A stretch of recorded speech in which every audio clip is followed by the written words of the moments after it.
Something I think songwriters don't talk about enough are songwriting sessions because not every songwriting session looks the same or should look the same. In fact, I think there are a lot of different types of songwriting sessions, and most of the time, a successful songwriting session is one with a pretty specific goal, not just something like, I'm going to work on song X. I don't think that is specific enough. So, in this episode of the Songwriter Theory Podcast, we are going to talk about 5 different songwriting sessions that will change everything. Let's talk about it.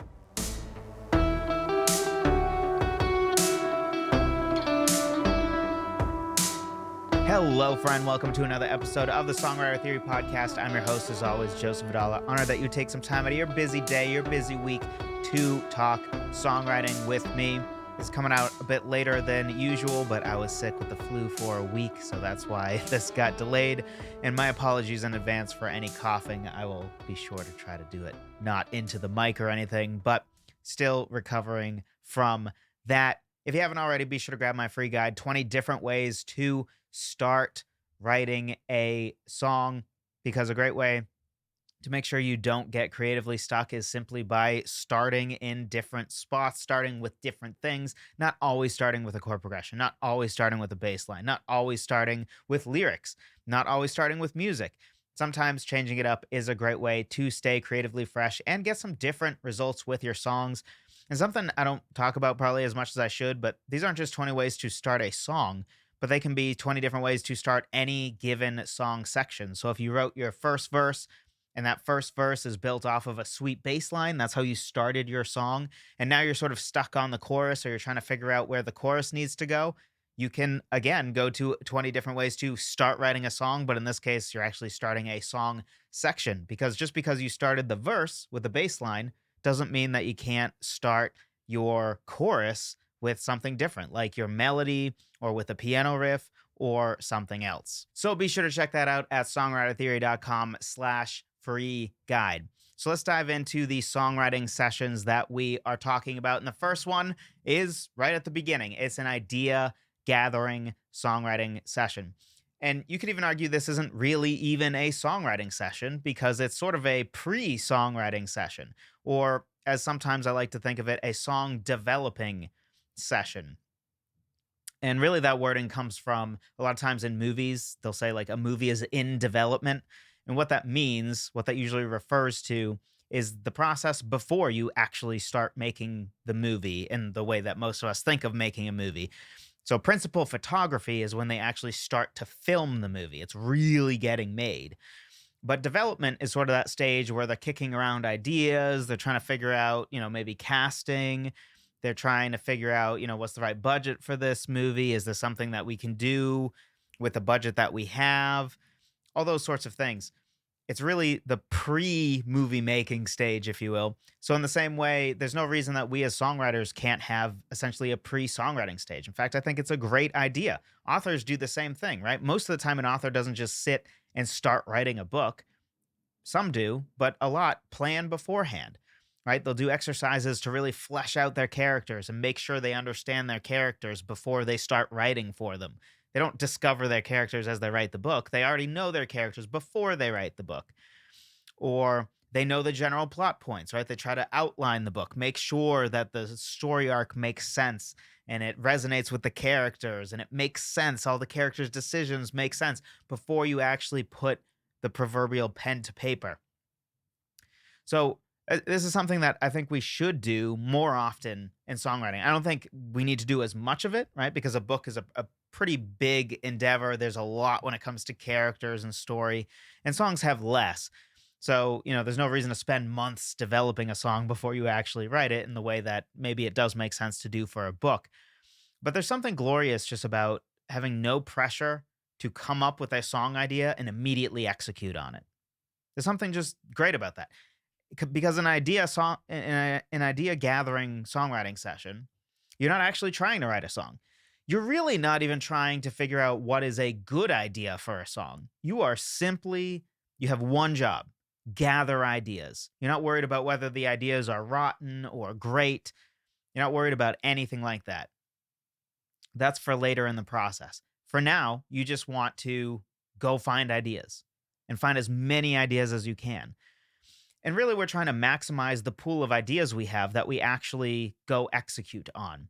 Because I think another mistake that is pretty common to songwriters is really, I could call it just impatience. I think impatience is something that negatively affects many songwriters, where they're too impatient to actually edit lyrics. They're too impatient to actually craft a song. They just want to get a song done. So every song takes an hour, and it's like, well, I can tell. Like, it's not that you can't write a great song in an hour. Of course you can. But like, just like a book, can you write a book in a month? Yeah.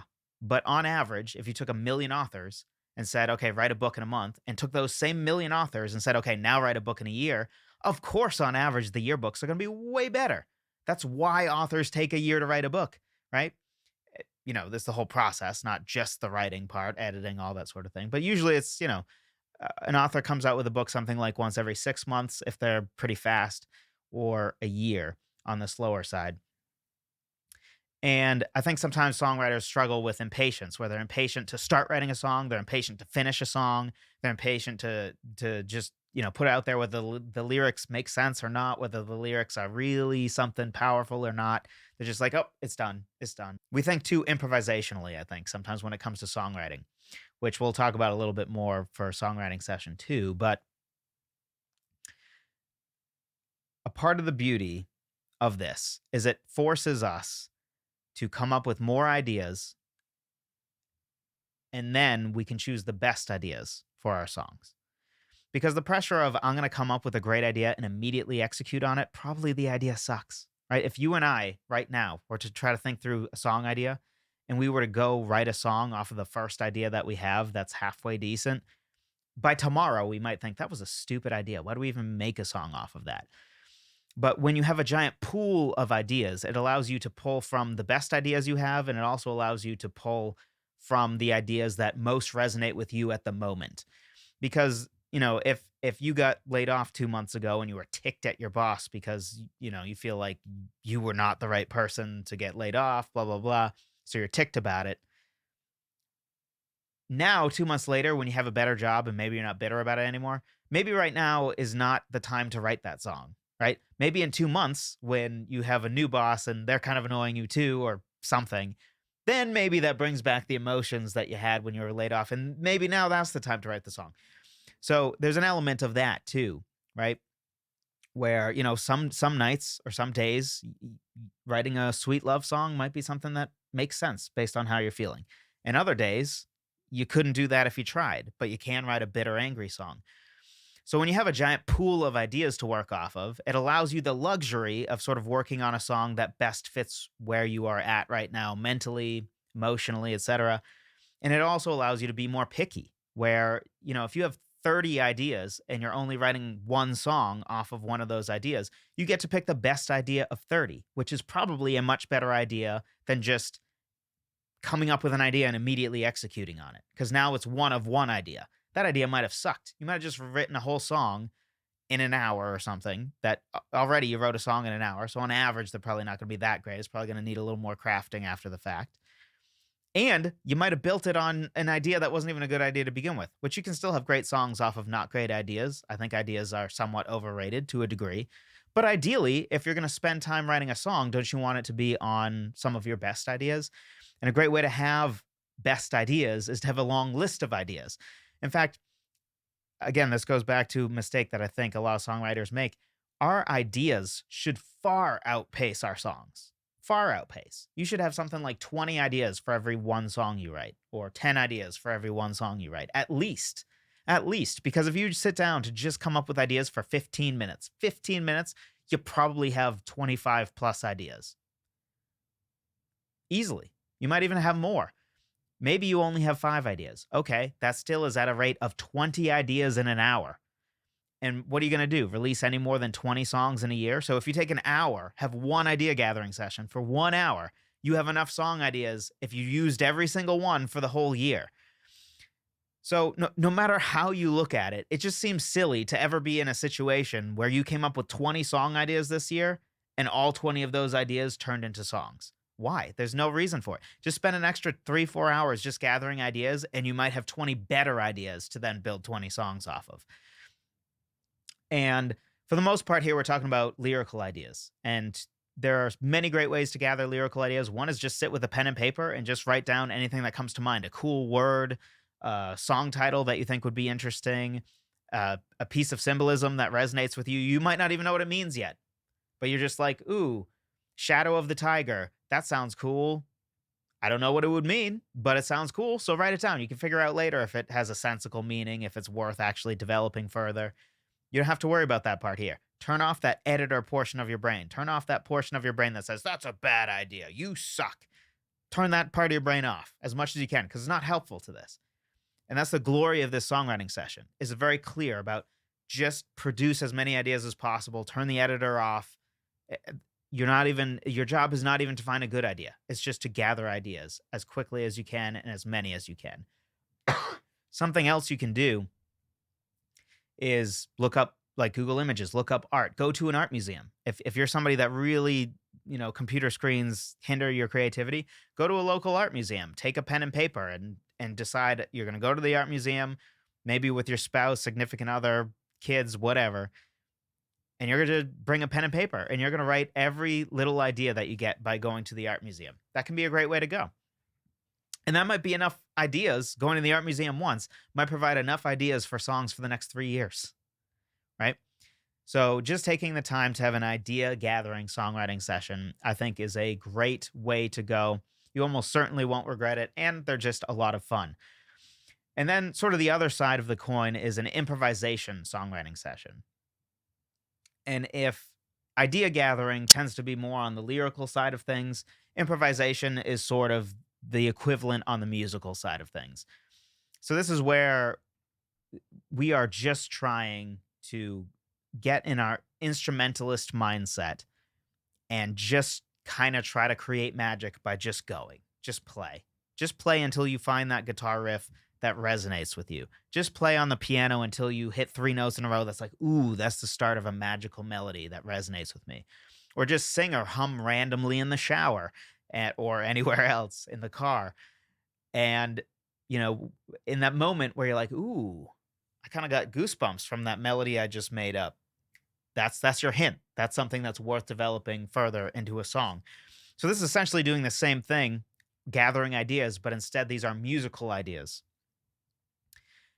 And it's a great no pressure way or low pressure way to start writing interesting music, because interesting music is less likely to come from picking a stock chord progression and going from there. And we've talked a lot about stock chord progressions because I think, two things can be true at once. It can be true that it's the easiest way to write a song, especially for beginners, especially for people who don't know any music theory. But it's also true that as you develop as a songwriter, it is no longer the best way to write a song, right? If I were to help somebody write their first song, and I've done videos and podcasts about this, it is probably best for your first song to write with a stock chord progression.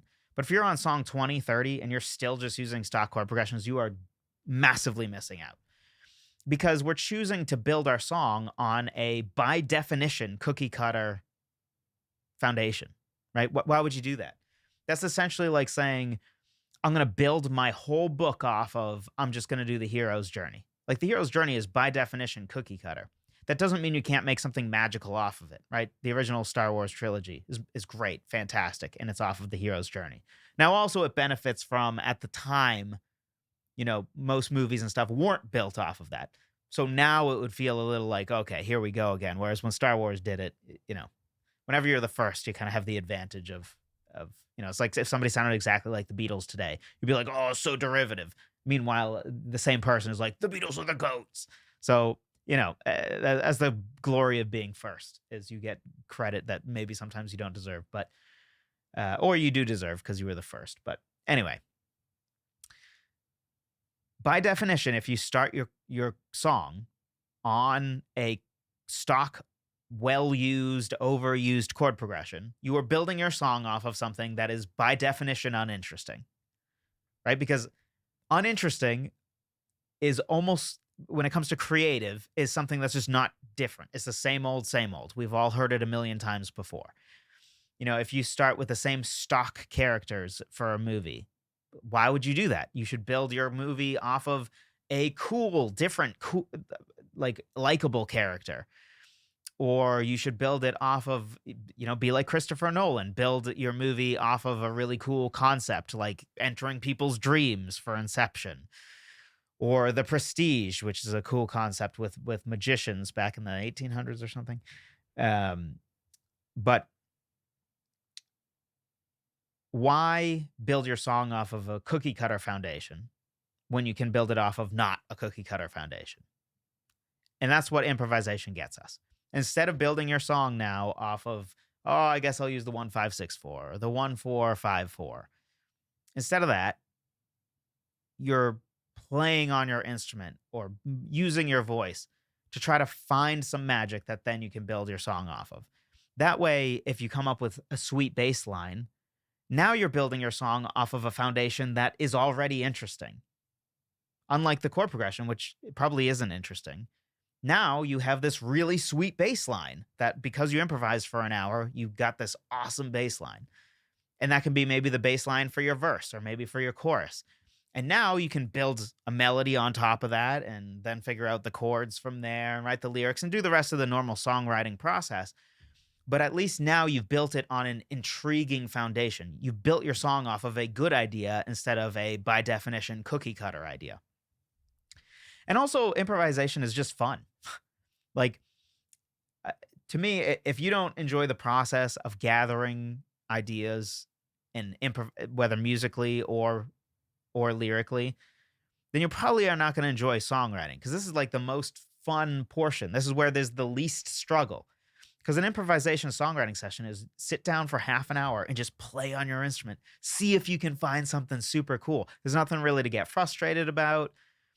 You probably will get at least a few decent ideas. Maybe you won't find a magical idea per se, but it probably will still feel like that was fun. That was a good time. And just as a last note on this, the beauty of improvisation too is I think it puts music theory and feelings in their proper place when it comes to music, which is largely we should be writing music off of what feels right, but using theory to inform us and to get us there faster. Because that's essentially those two in their right role. Anytime we say that there's some, music theory concept or quote unquote rule, music theory doesn't really provide rules. It just provides ideas and concepts. But if there's ever a point that we come up with, say, an awesome chord progression or a sweet bass line, and then we figure out like, oh, well, based on some music theory concept, I probably should. No, if it sounds great, go with it, right? Go with the feel when it comes to music. I think this is maybe an inherent difficulty of songwriting is, and I haven't thought fully through this yet, so I'm not entirely sure if I agree with what I'm about to say, but I think when it comes to words, your brain is slightly more useful than your heart, but when it comes to music, it's the opposite.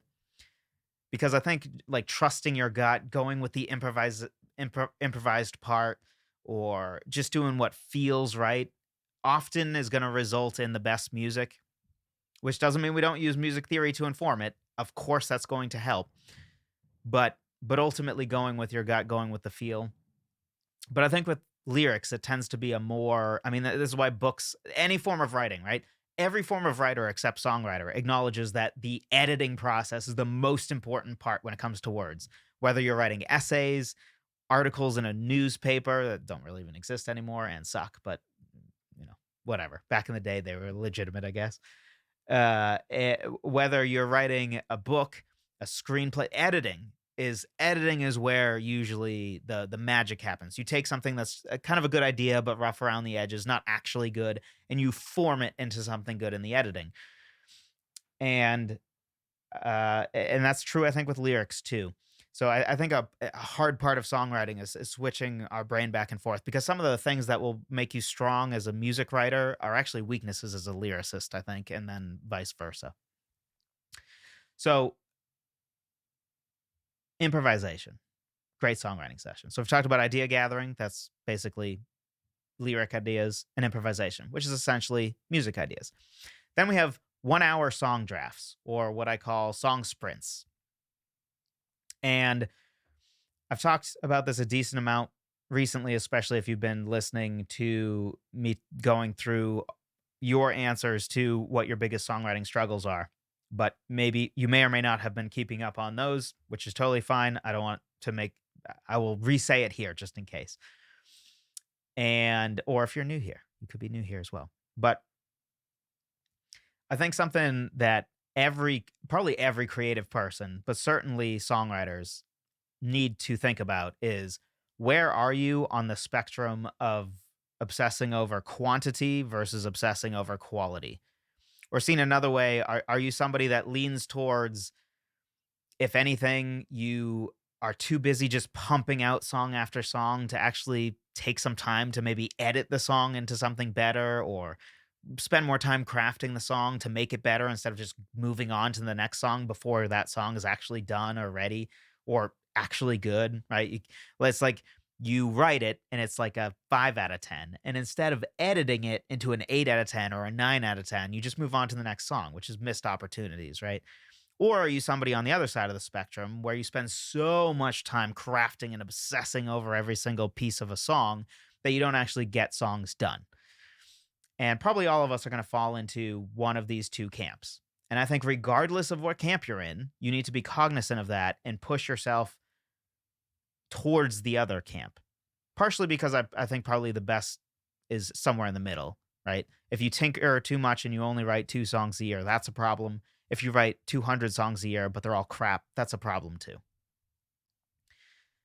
And so a song sprint is especially for those of us that lean into the quality element. And if anything, probably need more help getting out of our own heads and just going fast, working on quantity. If you're somebody that, every song I write takes an hour, then this is not the thing for you. If anything, you need to push in the opposite direction. Because if your average song takes an hour, I'm sorry, you're not spending enough time on a song. You're just not. You're not. I don't even have a follow-up to that. I think it's self-explanatory, but just as a side story, I have a friend who is a professional songwriter paid by Sony just to write songs. That was literally his whole job. And it was a 40-plus hour a week job that he was paid a lot of money in the 80s to do. And the expectation was that he would have 1 song a week, which, if you do basic math, means their expectation was something like 40-plus hours on a song.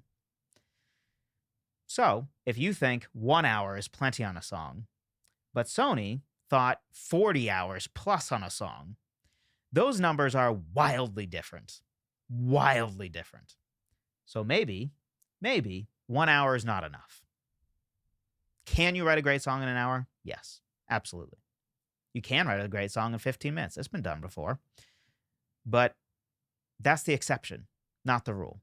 It's the exception, not the rule. Even if you listen to songwriters, the most common story they tell is that magical song that came together in 20 minutes, because Americans like that crap. We like the success story overnight that conveniently ignores that they worked for it for like 10 years. So it just seemed like an overnight success.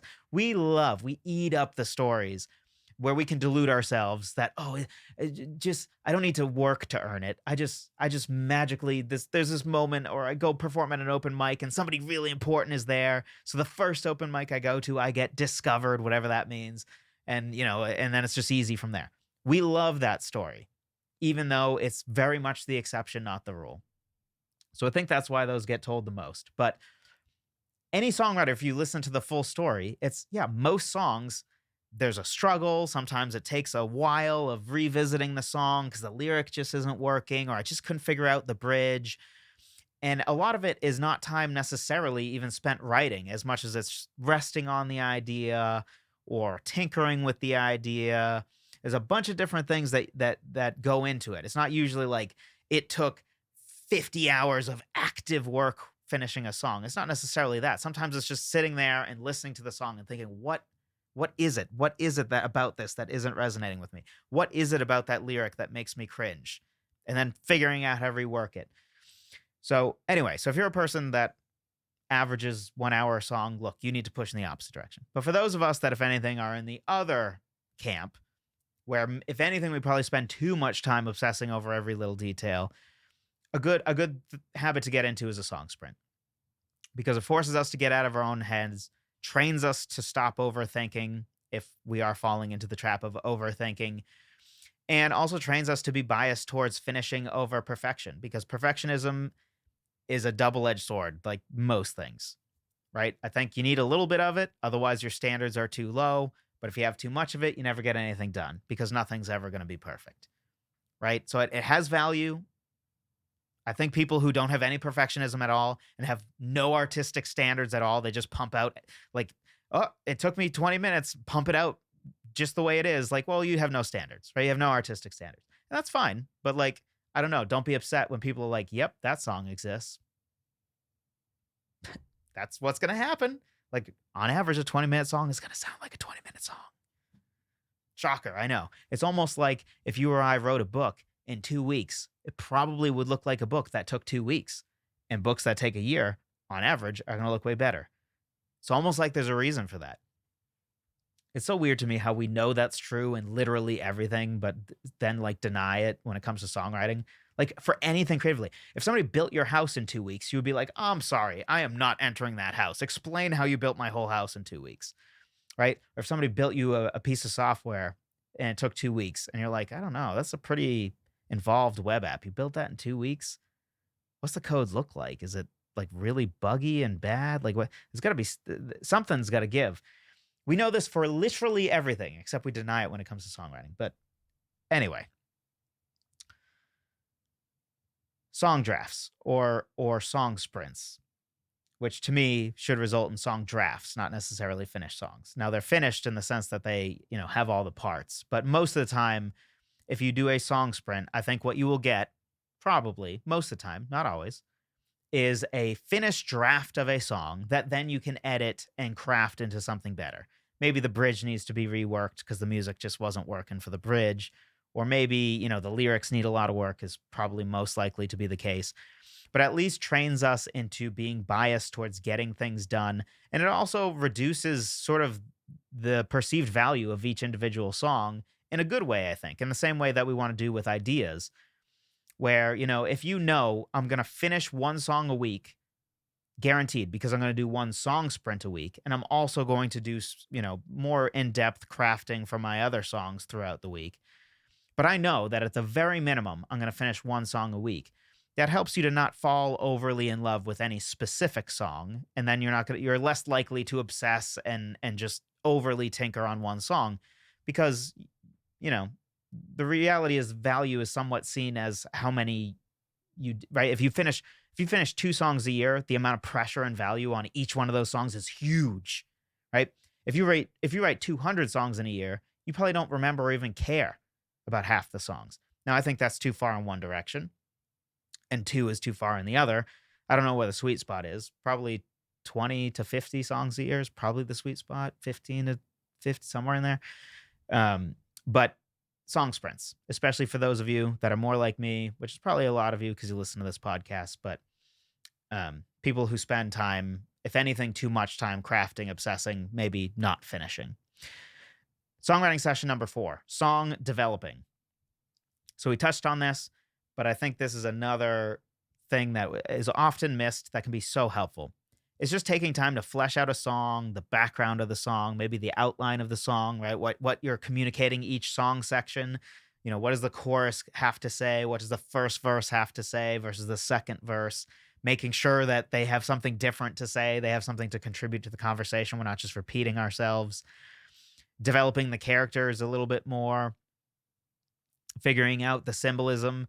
So going back to that idea gathering concept, if I think I said something like shadow of the tiger. Song developing is when you would take let's say you think Shadow of the Tiger is a sweet song title. I think it maybe is a little too try hard. It just sounds like it's trying to be cool to me, which it is cool, but it's kind of like, Black Sun or something. It just feels like it's trying too hard, right? Like, of course. It's like take some space thing and make it dark. Like every metal band just does that over and over. And some of them are kind of cringe, right? So anyway, to me, Shadow of the Tiger is, at least right now in my head, it's borderline cringe. It's maybe trying too hard to be cool. But let's just say that that's the idea we're going off of. In the song developing step, that's when you would take that idea and be like, okay, let's see if I can make Shadow of the Tiger into an interesting symbol for something. Like, what does that mean? What is the shadow of the tiger? Is it that there's this tiger that's going to eat me and its shadow is overcast over me? So then what does the tiger represent? Clearly some form of danger. What is it? Is it addiction? Is it maybe the beast within, right? Is it a darker side of me that threatens to eat me whole? Is it um we're just spitballing here, right? But that's what right now what I'm doing is sort of song developing, right? We're taking an idea that we have and we're trying to flesh it out a little bit more. We're not jumping into let's write the song Shadow of the Tiger, I'll figure out what it means later. No, that's a problem because now you've written a whole song that means nothing because you didn't even know what it meant before you wrote the song. So that's a problem. We need to get clear on what is that about. And if the 1 hour song draft or a song sprint is biased towards just going, right, getting out of our own heads and just going, song developing is biased towards making sure you go in an intentional direction, making sure you don't get stuck when you get to the second verse because you didn't figure out before you started writing what the first verse needs to say versus what the second verse needs to say. If you have a third verse versus what the third verse has to say, we can avoid those pitfalls just by planning it beforehand. Right? It's like an author. If they get halfway through the book and they're like, now what? Well, you didn't take the time to outline at the beginning. So that's the problem. Maybe you think you're at the middle of the book, but really you're at the end of the book. Maybe your whole plot was just going nowhere because you haven't figured it out yet. So this song developing is being biased not towards just going, but making sure that the direction we go is actually the quote unquote right direction or a good direction or a direction that we can make work. So, excuse me, but you can think about this as like mapping out before you go on a trip, right? So my wife and I went to Denver last year because I had never. As you may or may not know if you've been a listener for a while, I'm a pretty diehard Denver Broncos fan. I mention it once in a while, but I've watched every single game for as long as I can remember. I've suffered ever since Super Bowl 50, etc. Maybe you don't care about football, that's fine. Just know that they are in Denver, Colorado. So I had only been to Denver, Colorado for one day, and we visited the stadium as a part of our honeymoon, which long story short, it just worked out that way where they screwed up our flight, and I said, look, I'll forgive you if you drop us off in Denver for a day, give us a day there, and then that flight takes us back home to Ohio. So it wasn't a part of the plan, but we kind of made it happen. But I had never, I'm a diehard fan, and I had never been in Denver for a football game. So we planned a 3-day trip, right? And when we did that, we planned out what are the main things we have to hit. We have 3 days in Denver, really like 2.5 days. So what are the things we have to hit? If we never come back, which I'm sure we will, because again, diehard Denver fan, and also Denver is beautiful. For any of you who might live in Denver, holy crap. I mean, Colorado is just so beautiful. But before we committed to the trip and how many days it was, we figured out what are we actually doing, right? What are we doing here? That's a normal thing that you would do with a trip. Otherwise, you just get to the hotel and be like, now what? And that's a problem. You're already there. You've already committed. Maybe there's nothing to do. Maybe you went to a city where there isn't that much to do. Or maybe you needed more time and 3 days wasn't even going to begin to cover it. So song developing is doing that, but instead of for a trip, it's for a song. It's for a song. It's figuring out, how many song sections you need to tell the story you're going to tell, how to flesh out your idea, making sure that, the song structure is going to serve what you're trying to say in the song. And also song developing frees you up to explore creatively without the pressure and burden of meter and rhyme and just the overall lyric pressure. There's something about being able to just write and write in prose, right? Basic English or whatever language you're writing songs in or whatever your first language is, and just write. You're not worried about meter and getting the rhyme scheme. You're just writing. And you may, if you just write a page's worth, have a bunch of different lines that you came up with right on the spot that actually make perfectly great lyrics. And maybe they'll need some adjusting. Maybe there are just some good ideas in there. But it's a great way to just get your thoughts out and start developing out your idea before you are committing to the actual writing of lyrics, where you are worried about meter and rhyme and all that. You can think of it as it's sort of the same idea as a lot of music producers will talk about. They always, if they have a vocalist in, they'll be like, all right, let's just do a practice run. And they tell the vocalist, oh, yeah, I'm not recording. We're just doing a practice run. They always hit record. They always hit record. Why? Because a lot of times the singer will do much better in that first take when they think they aren't being recorded. Because psychologically, there's something about, oh, this is a practice take. It's not even being recorded. That frees them up to just sing. But then they tighten up a little bit when it comes to when they know they're being recorded. It's the same idea as, it's playoff football right now, or, any sport of your choosing. It's a thing to freeze up a little bit in the playoffs, get a little tighter, because now if we lose, we're out. It's done. So now there's all this pressure that there wasn't before. So song developing helps with all that. And really what it looks like is planning out your song a little bit, outlining your song, figuring out the background of your song, fleshing out your characters if applicable, figuring out your symbolism, what does it really mean, doing some prose writing just to flesh out your idea with no expectation for it to become lyrics or anything, just fleshing out your idea before you really try to start writing your lyrics. And then a fifth songwriting session is lyric editing. I don't think a single song should be released without the lyrics going through some form of editing phase. I don't think a single song should be released that doesn't have at least one pass for an editing phase. Are there exceptions to this? Probably. But very much the exception. So if you're not editing your lyrics at all, you don't even entertain the idea that maybe you could word something a little bit better or cleaner or clearer, or in a way that's more poetic or more powerful that would give people more chills, or you haven't considered that maybe some of your words, especially verbs, are particularly weak and don't really incite any emotion in anybody, and just by going through your verbs and seeing if you can upgrade them to something that is maybe a little bit more emotionally packed. If we're not doing that, missed opportunities. Because just changing one word in a line from a meh verb to a really powerful verb can make all the difference in the world. In fact, I think you should go through every word generally, or almost every word. But at the very least, go through all your verbs. At the very least, you should never put out a song without looking at all the verbs you have and saying, is there a better verb that I could use here? And you can literally plug the word into thesaurus.com. And sometimes it will literally give you a word. And you're like, oh yeah, that is a much more emotionally packed, better, more precise word. That is exactly what I'm trying to say. There's no reason to not at least do that. You'd never release a book or a poem or a movie, unless you're Disney maybe, a movie or anything without editing first, right? Without editing the screenplay, without editing the book. Again, usually multiple times. I mean, I just watched a Brandon Sanderson update video, and I think he talked about how they're on draft 4 for a book, and they expect to have 5 total drafts for a book.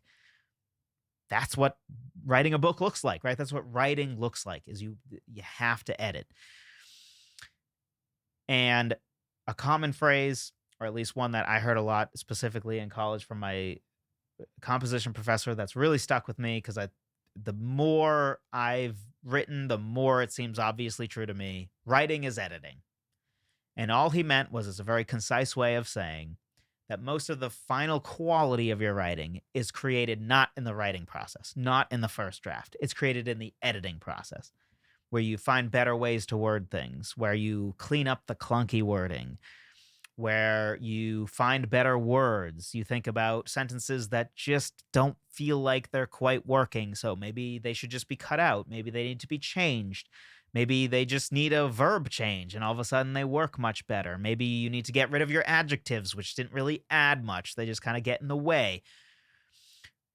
Editing can take so many different forms, but simply finding one verb that you can upgrade in a song section or in a line can make a huge difference. A huge difference. So don't overestimate how much even a little editing can do for your lyrics. I'm a big fan of spending a decent amount of time on editing. Also, I think there's some part of the process that you could argue is like a hybrid between editing and writing.